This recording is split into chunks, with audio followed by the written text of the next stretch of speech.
مسلم بھائی مانتے ہیں کہ حضرت محمد مصطفیٰ صاحب جو ہے اللہ کے رسول ہیں.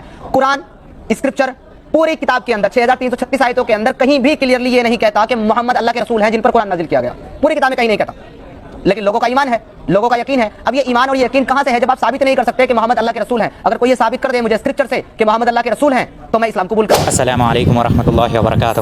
یہ گودی میڈیا بھی اسلام کو بدنام کرنے کے لیے کیسے پاکھنڈیوں کو پکڑ کر لے کے آتی. چلو پہلے یہ پاکھنڈی ایکس مسلم سمیر کے سوال کا جواب ہی دے دیتے ہیں. محمد صلی اللہ علیہ وسلم کا نام قرآن میں سورہ آل عمران کی آیت نمبر 144, سورہ محمد کی آیت نمبر 2, سورہ فتح کی آیت نمبر 29, سورہ عذاب کی آیت نمبر 40, ان سب آیتوں میں محمد صلی اللہ علیہ وسلم کا نام ہے. اب بتا تیری زبان کہاں گئی؟ تو اسلام میں واپس آئے گا یا پھر یوٹیوب کا پیسہ تیرے کو زیادہ پیارا ہے؟ اس کا دوسرا الزام بھی سن لو. کے اندر میرا پہلا سوال یہ ہے کہ قرآن کے اندر اتنا کانٹرڈکشن کیوں ہے؟ جی ایک جگہ کہتا ہے کہ لکم دینکم ولی دین, کہ تم اپنے دین پر میں اپنے دین پر. دوسری جگہ کہتا ہے ان اللہ دین اللہ الاسلام, یعنی کہ صرف اسلام ہی دین ہے.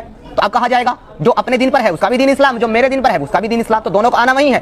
کانٹرڈکشن جہاں پر اللہ نے فرمایا ہے لکم دینکم ولی دین, یعنی تمہارے لیے تمہارا دین اور میرے لیے میرا دین, وہ سورہ کافرون میں ہے.